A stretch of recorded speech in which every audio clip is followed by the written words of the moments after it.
Hello दोस्तों, आपका स्वागत है मेरे YouTube channel Ashwin Malu RS पर।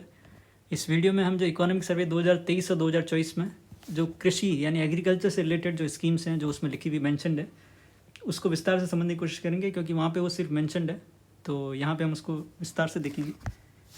तो सबसे पहली स्कीम जो है वो पीएम कृषि सिंचाई योजना, ठीक है। अब वह ये था कि जो 3 मंत्रालय थे, एक ग्रामीण विकास मंत्रालय की एक अलग स्कीम चलती थी, समेकित वाटरशेड प्रबंधन कार्यक्रम, इंटीग्रेटेड वाटरशेड मैनेजमेंट प्रोग्राम, ठीक है, IWMP।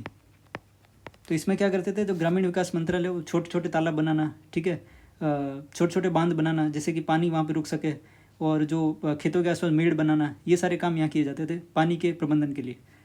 जल शक्ति मंत्रालय की अलग एक स्कीम चलती थी, ठीक है, त्वरित सिंचाई लाभ कार्यक्रम, ठीक है। जल शक्ति मंत्रालय क्या करता था, क्योंकि अब इसके जो है जल शक्ति मंत्रालय के 2 कंपोनेंट हैं, एक तो त्वरित सिंचाई लाभ कार्यक्रम जो पहले चल ही रहा था, और हर खेत को पानी, ठीक है। इसके अंतर्गत क्या होता है, निम्न स्तर निकायों से सिंचाई जल लिफ्ट परियोजना। तो जो नीचे नदियाँ रहती हैं, अब ऊपरी इलाकों में पानी पहुँचाना तो लिफ्ट सिंचाई के माध्यम से पानी पहुँचाना।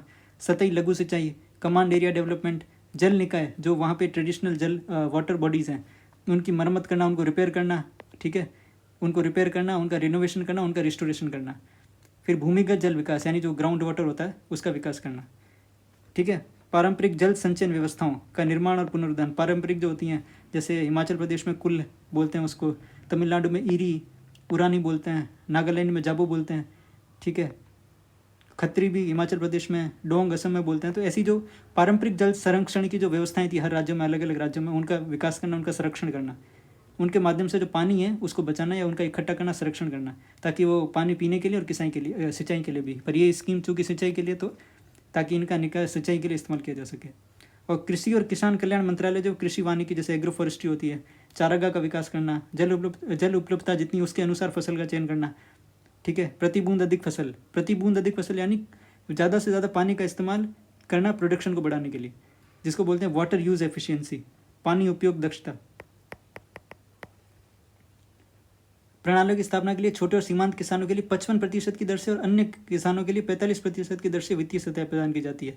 सूक्ष्म सिंचाई के लिए, सूक्ष्म सिंचाई जैसे ड्रिप इरीगेशन, स्प्रिंकलर इरीगेशन, ठीक है, एक तो पूरा पानी खेतों में बहा दिया, ठीक है, और एक होती है ड्रिप इरीगेशन, एक स्प्रिंकलर इरीगेशन, जिससे कि पानी फसल तक पहुँचे और एकदम टारगेटेड पानी पहुँचे, ताकि पानी का जो वेस्टेज है वो कम से कम हो, और जो पानी का उपयोग है उसकी दक्षता वो ज़्यादा से ज़्यादा हो। तो इसके लिए जो छोटे और सीमांत किसान हैं उनको तो 55% की दर से और अन्य किसानों के लिए 45% की दर से वित्तीय सहायता प्रदान की जाती है। तो ये 3 मंत्रालयों की जो अलग अलग योजनाएं चलती थी, ठीक है, जैसे ये इंटीग्रेटेड वाटरशेड मैनेजमेंट अलग से चलता था ग्रामीण विकास मंत्रालय का, जल शक्ति मंत्रालय की ये अलग से चलती थी एक्सेलरेटेड इरीगेशन बेनिफिट प्रोग्राम, त्वरित सिंचाई लाभ कार्यक्रम, और कृषि और किसान कल्याण मंत्रालय का एक स्कीम चलती थी सतत कृषि पर राष्ट्रीय mission, national mission on sustainable agriculture, उसका एक कंपोनेंट था ऑन फार्म वाटर मैनेजमेंट, उसी का ये। तो इन तीनों स्कीम्स को मिला करके एक समग्र स्कीम बना दी पीएम कृषि सिंचाई योजना, और 2015-16 में इसकी शुरुआत की गई। ये इसका जो अलग अलग मंत्रालय हैं, आपको ये 3 मंत्रालय के नाम पता होने चाहिए। 3 मंत्रालय के कौन कौन से कंपोनेंट है, तो कंपोनेंट 4 हो गए, सब कंपोनेंट। ग्रामीण विकास मंत्रालय ये स्कीम चला रहा है, जल शक्ति मंत्रालय की स्कीम के 2 कंपोनेंट हो गए, एक तो ये त्वरित सिंचाई लाभ कार्यक्रम, एक हर खेत को पानी, और जो कृषि और किसान कल्याण मंत्रालय उसके लिए आपको प्रति बूंद अधिक फसल और सूक्ष्म सिंचाई, ये आपको याद रखना है। अब इसको कैसे, क्योंकि इसमें 3 मंत्रालय हैं, तो इसको कैसे मैनेज करेंगे, उसका संस्थागत ढांचा कैसे होगा। तो अंतर मंत्रालय राष्ट्रीय कार्यकारी समिति, उसकी तो प्रधानमंत्री अध्यक्षता करेंगे। फिर नीति आयोग की उपाध्यक्ष जो हैं, नीति आयोग के उपाध्यक्ष, आपको पता है नीति आयोग की जो गवर्निंग काउंसिल होती है उसके अध्यक्ष तो होते हैं, नीति आयोग के अध्यक्ष होते हैं और प्रधानमंत्री होते हैं, लेकिन नीति आयोग के उपाध्यक्ष होते हैं एक, उनकी अध्यक्षता में राष्ट्रीय कार्यकारी समिति बनेगी, और राज्य स्तर पर राज्य स्तरीय संस्तुति समिति बनेगी मुख्य सचिव की अध्यक्षता में, और जिला स्तरीय समिति बनेगी जिला मजिस्ट्रेट की अध्यक्षता में, जो कि जिला स्तर के सभी कृषि विकास से संबंधित अधिकारी सदस्य होंगे इसके, जिला वन अधिकारी और लीड बैंक अधिकारी भी इसके सदस्य होंगे। तो ये कुल मिला के संस्था का ढांचा है जो इस स्कीम को इम्प्लीमेंट करने के लिए बनाया गया है, ताकि सारी स्कीम, क्योंकि कई बार क्या होता है कि मिनिस्ट्रीज़ में आपस में कोऑर्डिनेशन यानी समन्वय का अभाव होता है। तो अब जैसे ये स्कीम अलग चल रही थी इस मंत्रालय की, अब इनका उद्देश्य तो एक ही है, इससे जो बेनिफिट मिलना वो तो एक ही है, लेकिन ये सारी स्कीमें जो अलग अलग चल रही थी, मंत्रालय भी अलग अलग थे। तो सारे मंत्रालय के एक स्कीम के थ्रू लाया गया और एक संस्था का ढांचा बनाया गया, जिससे कि सारे मंत्रालयों के बीच में और सारे जो भी विभाग है उनके बीच में एक समन्वय स्थापित किया जा सके।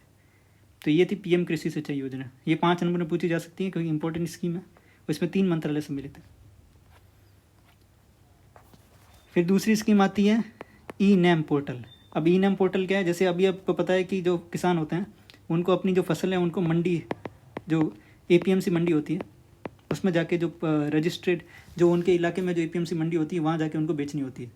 लेकिन अब इन पूरे राष्ट्र की जितनी भी एपीएमसी मंडी है उनको अगर एकीकृत करना हो तो इसके लिए अखिल भारतीय इलेक्ट्रॉनिक व्यापार पोर्टल बनाया गया है, जो कि कृषि उपज के लिए एकीकृत राष्ट्रीय बाजार बनाने के लिए मौजूदा एपीएमसी मंडियों को एकीकृत करता है।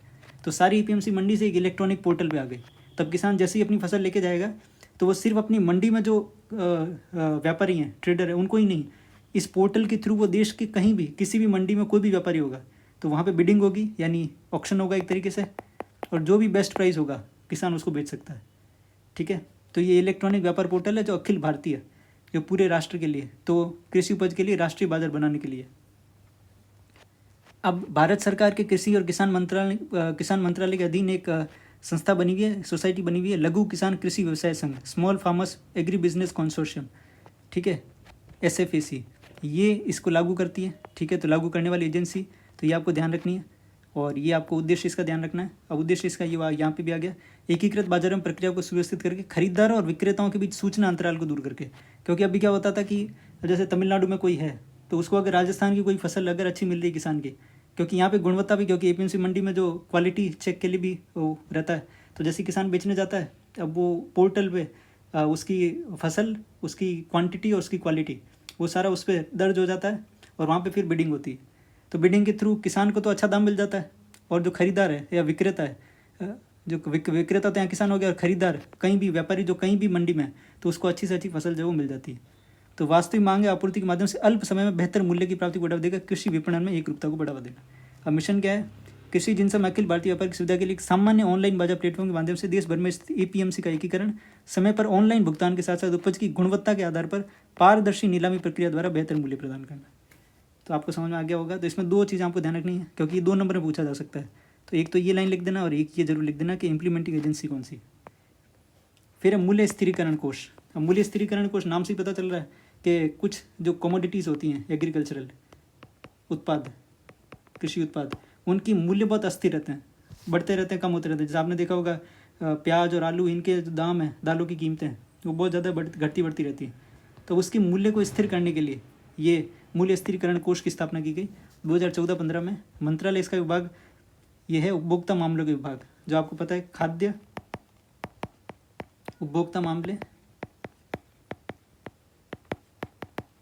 एवं सार्वजनिक वितरण मंत्रालय।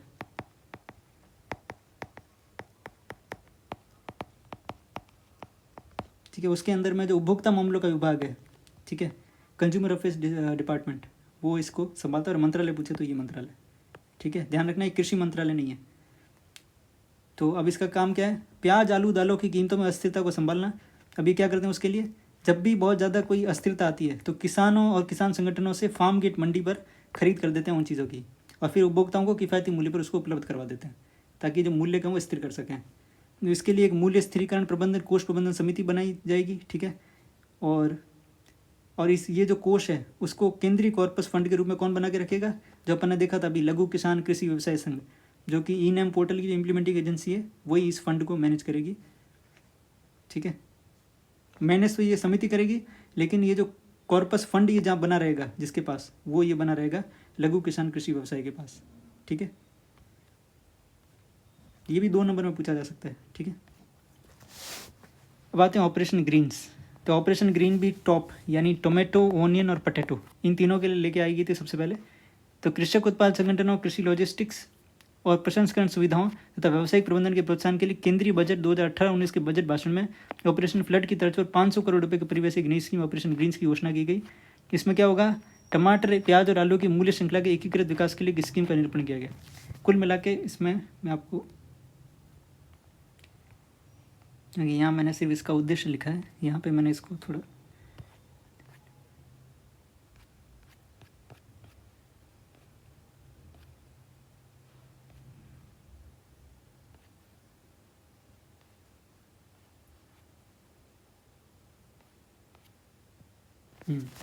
तो ऑपरेशन ग्रीन सबसे पहले आपको मंत्रालय पता करना है, खाद्य प्रसंस्करण उद्योग मंत्रालय। ठीक है, कृषि मंत्रालय नहीं है, खाद्य प्रसंस्करण उद्योग मंत्रालय। 2018-19 में चालू हुई बजट में, जैसा कि हमने वहाँ पढ़ाई था, अब इसमें क्या है, उद्देश्य क्या है, देश वर्ष में पूरे वर्ष मूल्य में बिना उतार चढ़ाव के टमाटर, आलू और प्याज की आपूर्ति उपलब्धता सुनिश्चित करना। ठीक है, तो क्योंकि टमाटर, आलू और प्याज की आपने देखी होंगी कीमतें बहुत उतार चढ़ाव चलता रहता है, तो पूरे साल भर कैसे इन तीनों की जो उपस्थिति है वो बिना जो मूल्य में ज़्यादा उतार चढ़ाव के बिना जो है वो लोगों को इसकी आपूर्ति उपलब्ध करवाना। ये 500 करोड़ का शुरुआत हुई थी। ठीक है, अब इसमें क्या है कि 2 तरीके के उपाय होते हैं, एक तो लघुकालिक और दीर्घकालिक। लघुकालिक तो क्या हो गया कि जैसे किसान है, अब उसके पास में टमाटर है, ठीक है, लेकिन उसके पास में इसको इकट्ठा करने, क्योंकि टमाटर और ये जल्दी ख़राब हो जाते हैं, तो अब एक तो ये हो सकता है कि ये जो वहाँ जहाँ भी इसका भंडारण, ठीक है, होता हो वहाँ तक उसका ट्रांसपोर्ट करना, परिवहन करना, और दूसरा भंडारण, जहाँ पे भंडारण करने के वो भी कुछ शुल्क लेगा। तो अब किसान के पास इतना पैसा होता नहीं है, तो किसान को परिवहन और भंडारण शुल्क होता है, जिसमें लिखा होगा लघुकालिक मूल्य स्थिरीकरण उपाय में उत्पादन स्थल से लेकर भंडार तक ढुलाई, समुचित भंडार सुविधाओं का किराया 50% सब्सिडी दी जाती है किसान को, कि यहाँ से यहाँ तक ले जाने परिवहन में, और यहाँ से भंडारण जो शुल्क होता है तो इसमें 50% सब्सिडी देना। अब ये तो हो गया टेम्प्रेरी लघुकालिक यानी शॉर्ट टर्म। लॉन्ग टर्म में क्या हो कि भाई एफपीओ का निर्माण करो, यानी बहुत सारे किसान, जो एफपीओ मतलब क्या हो गया, बहुत सारे किसान मिलकर के एक संगठन बनाए, तो अब इनके पास ये बड़ा संगठन होगा, तो इनके पास अपना ये फार्म गेट इंफ्रास्ट्रक्चर बना सकते हैं, अपना संगठन भंडारण के लिए अपना एक इंफ्रास्ट्रक्चर बना सकते हैं, तो इनका जो फसल है वो बर्बाद नहीं होगी। तो एफपीओ का निर्माण करो, प्रसंस्करण सुविधा बनाओ। प्रसंस्करण मतलब प्रोसेस्ड, जो टमाटर हैं या उसको प्रोसेस करके टमाटर चिप्स बनाना या ऐसा कोई काम। फार्म गेट पे यानी उनके किसान के जो खेत हैं उसके आसपास ही अवसंरचना का निर्माण करना भंडारण के लिए। तब ये तो दीर्घकालिक हो गया, लेकिन शॉर्ट टर्म में अगर करना हो तो ये कि आप उसको ट्रांसपोर्ट का और स्टोरेज का सब्सिडी दे दो 50%, और लॉन्ग टर्म में आप एफपीओ का निर्माण करो, प्रसंस्करण सुविधा करो, फार्म गेट पे इंफ्रास्ट्रक्चर बनाओ। ठीक है, तो इस तरीके से शॉर्ट टर्म और लॉन्ग टर्म। और उद्देश्य क्या है, देश में पूरे वर्ष मूल्य में बिना उतार चढ़ाव के टमाटर, आलू और प्याज की आपूर्ति और उपलब्धता सुनिश्चित करना। अब बजट भाषण 2021-22 में दीर्घकालिक उपायों को, यानी लघुकालिक नहीं, दीर्घकालिक उपायों को सभी फलों और सब्जियों के लिए लागू कर दिया गया। तो एक नाम दिया गया टॉप टू टोटल। टॉप तो क्या था, टोमेटो, ऑनियन, पोटैटो, अब टोटल मतलब सारी फल और सब्जियों के लिए इसको लागू कर दिया, सिर्फ दीर्घकालिक उपायों को। अब आती है अगली स्कीम, पीएम किसान संपदा योजना। ठीक है, ये भी खाद्य प्रसंस्करण उद्योग मंत्रालय। ठीक है, अब इसमें क्या है, सबसे पहले 2019-20 में शुरुआत हुई, 6,000 करोड़ का आवंटन, खेत से लेकर खुदरा बिक्री केंद्रों तक। अब प्रोसेसिंग, अब ये पीएम किसान संपदा योजना फूड प्रोसेसिंग मिनिस्ट्री की है, यानी फूड प्रोसेसिंग का, यानी ये जो टमाटर है या आलू है, ठीक है, ये तो हो गया रॉ मटेरियल, कच्चा माल। अब इसमें वैल्यू ऐड करना, वैल्यू ऐड करना मतलब इससे कोई चिप्स बना दी, पोटैटो चिप्स बना दी, जैसे लेस की आती है चिप्स, ठीक है, तो आलू से ही बनती है आलू की चिप्स। तो अब जो वैल्यू ऐड करके उसको ज़्यादा रुपए में बेच सकते हैं, ठीक है, और वो ज़्यादा देर तक, क्योंकि आलू तो ख़राब हो जाता है, लेकिन चिप्स बना दिया आपने या भंडार करके रख दिया, तो ये सारी चीज़ें वो जो है वो प्रोसेसिंग में आती है। तो खेत से लेकर खुदरा बिक्री केंद्रों तक, यानी खुदरा बिक्री केंद्र कोई भी दुकान हो गई, ठीक है, जहाँ पे चिप्स के पैकेट वगैरह मिलते हैं, या कोई सुपर मॉल हो गया, या ये बहुत सारे मार्केट हो गए जहाँ पे ये सारी चीज़ें जो है प्रोसेस्ड आपको मिलती हैं। दक्ष आपूर्ति श्रृंखला प्रबंधन के साथ आधुनिक अवसंरचना का सृजन करना, ये इसका लक्ष्य है। अब उद्देश्य क्या है, प्रसंस्करण का आधुनिकीकरण करना, मॉडर्नाइजेशन, कृषि उत्पादों की बर्बादी को कम करना, क्योंकि आप भंडारण करेंगे, ठीक है, उनको प्रोसेस करेंगे तो वो बर्बाद कम होगी, क्योंकि जो फल और सब्जियां होती हैं वो जल्दी ख़राब हो जाती हैं। ठीक है, किसानों की आय को दोगुना करना, क्योंकि आप वैल्यू ऐड करेंगे, बर्बादी को रोकेंगे तो किसानों की आय भी जो बढ़ेगी। ग्रामीण क्षेत्र में रोजगार के अवसरों का सृजन करना, क्योंकि अगर फूड प्रोसेसिंग इंडस्ट्री लगेगी ग्रामीण एरिया में तो रोजगार भी सृजित होगा। ठीक है, निर्यात को बढ़ाना, अब ऐसी प्रोसेस्ड फूड का, क्योंकि प्रोसेस करेंगे तो उसको ज़्यादा देर तक आप उसकी सेल्फ लाइफ बढ़ा दोगे, यानी आप ज़्यादा देर तक उसको ख़राब होने से बचा सकते हो, फिर इसका निर्यात भी कर सकते हैं। अब इसके बहुत सारी स्कीम्स हैं, जैसे मेगा खाद्य पार्क, मेगा फूड पार्क जो बहुत सारे बनते हैं, कोल्ड चेन मतलब जो भंडारण के लिए, ठीक है, खाद्य प्रसंस्करण परिरक्षण क्षमताओं का सृजन विस्तार है, कृषि प्रसंस्करण क्लस्टर अवसंरचना, एक क्लस्टर बना करके वहाँ एग्रो प्रोसेसिंग क्लस्टर, बैकवर्ड और forward linkage. Backward forward link क्या होता है मैं बताता हूँ आपको, एक मिनट है। देखिए, फॉरवर्ड और बैकवर्ड। फॉरवर्ड तो मतलब यहाँ से आगे जाएगी कहीं, और बैकवर्ड मतलब जो इसके पीछे का तंत्र काम कर रहा है, जैसे, ठीक है, अब आलू की चिप्स बनानी है, ठीक है, अब ये जो आलू है ये तो किसान उगाएगा, ठीक है, और ये मान लीजिए मेगा फूड पार्क है, तो ये क्या है, ये इसका बैकवर्ड लिंक है, यहाँ से इसको रॉ मटेरियल मिल रहा है, कच्चा माल, और ये रॉ मटेरियल को वैल्यू ऐड करके फॉरवर्ड कर रहा है। समझ रहे हैं आप। तो बैकवर्ड मतलब जो रॉ मटेरियल है उसको फॉरवर्ड करना, मतलब उसको प्रोसेस करके वैल्यू एड करके फिर आगे पहुंचाना। तो ये बैकवर्ड और फॉरवर्ड लिंकेजेस, ठीक है, जो किसान को और खुदरा बिक्री केंद्रों को जोड़ती है, तो उनका सृजन करना।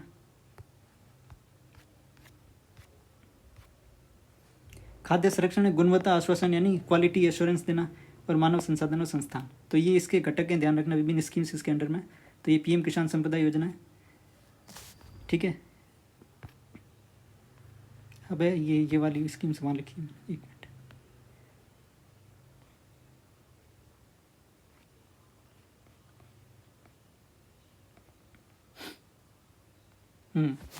प्रधानमंत्री अन्नदाता आय संरक्षण अभियान, ठीक है। तो किसानों को उनकी उपज के लिए लाभकारी मूल्य सुनिश्चित करना, ये इसका लक्ष्य है। अब इसमें क्या होता है कि जैसे आपको पता है कि हमारे यहाँ, एक मिनट, इसको समझने के लिए सबसे पहले हमें एमएसपी का कंसेप्ट समझना पड़ेगा। आपको पता है अभी सरकार जो 22 फसलों पे एमएसपी जो वो जारी करती है। एमएसपी मतलब होता है मिनिमम सपोर्ट प्राइस, न्यूनतम समर्थन मूल्य, यानी इतने पे जो है वो कम से कम किसान की जो फसल है उसको खरीदना, उसके लिए एमएसपी, ठीक है। लेकिन जो सरकार है वो अभी सिर्फ गेहूँ और चावल मोस्टली वो इनको ही खरीदती है, लेकिन जो बाकी फसलें हैं उसकी एमएसपी तो जारी होती है लेकिन सरकार खरीद नहीं पाती। तो अब बाकी फसलों को भी प्रोत्साहन देने के लिए, अब बाकी फसलों में भी मोस्टली जो है वो ऑयल सीड्स को देखेंगे, उनको प्रोत्साहन के लिए, उनकी खरीद के लिए ये योजना पीएम अन्नदाता आय संरक्षण अभियान। अब इसको देखते हैं। तो देखिए, प्रधानमंत्री अन्नदाता आय संरक्षण अभियान, किसानों को उनकी उपज के लाभकारी मूल्य। अब इसमें देखिए एक इसके 3 घटक हैं। पहली तो है मूल्य समर्थन योजना। अब केंद्रीय नोडल एजेंसी है नाफेड और एफसीआई, ठीक है। आपको पता है एफसीआई जो है वो चावल और गेहूँ और जो एमएसपी पे खरीद करती है। तो नाफेड और एफसीआई ये दोनों जो है केंद्रीय नोडल एजेंसी है। ये तिलहन यानी ऑयल सीड्स, पल्सेस एंड दालें और खोपरा, इनकी जो करेंगी भौतिक खरीद, ठीक है। तो ये एमएसपी पे करेंगे। तो एक तो ये। दूसरा मूल्य कमी भुगतान योजना। तो अब अगर केंद्रीय नोडल एजेंसी नहीं खरीद रही तो मान लो जो पंजीकृत किसान है वो कहीं भी पंजीकृत मंडी में या बाजार यार्ड में बेचता है, लेकिन वो एमएसपी से अगर कम बेचता है तो जितने पे उसने बेची और एमएसपी का जो अंतर है वो किसान के खाते में डाल दिया जाएगा। लेकिन ये सिर्फ तिलहन के लिए। तो ये आपको ध्यान रखना है कि ये जो पहला कंपोनेंट है जिसपे भौतिक खरीद होगी वो तो तिलहन, दाल और खोपरा तीनों के लिए, लेकिन जो मूल्य कमी भुगतान योजना वो तिलहन के लिए सिर्फ। और अगर तीसरा कंपोनेंट है वो निजी खरीद, यानी अगर निजी सेक्टर की कोई कंपनी खरीदेगी तो वो निजी खरीद में स्टॉकिस्ट योजना। ये पायलट प्रोजेक्ट यानी कुछ ही स्पेसिफिक एरिया में इसको एक बार चेक किया जा रहा है। चयनित निजी एजेंसी द्वारा एमएसपी पर खरीद तिलहन, ये भी तिलहन के लिए सिर्फ। पंजीकृत किसानों से अधिसूचित अवधि के दौरान अधिसूचित बाजार में एमएसपी पर वस्तु खरीद, और अगर निजी कंपनियों को कुछ घाटा होगा तो वो सरकार उसकी भरपाई करेगी। तो अभी इतना ही रखते हैं। बची हुई स्कीम्स को मैं अगले वीडियो में जो करने की कोशिश करूँगा। अगर वीडियो आपको अच्छा लगा हो तो लाइक कीजिएगा, शेयर कीजिएगा, सब्सक्राइब कीजिएगा, और किसी चीज़ पर भी आपको अगर वीडियो चाहिए तो कमेंट में वो लिखिएगा। Thank you.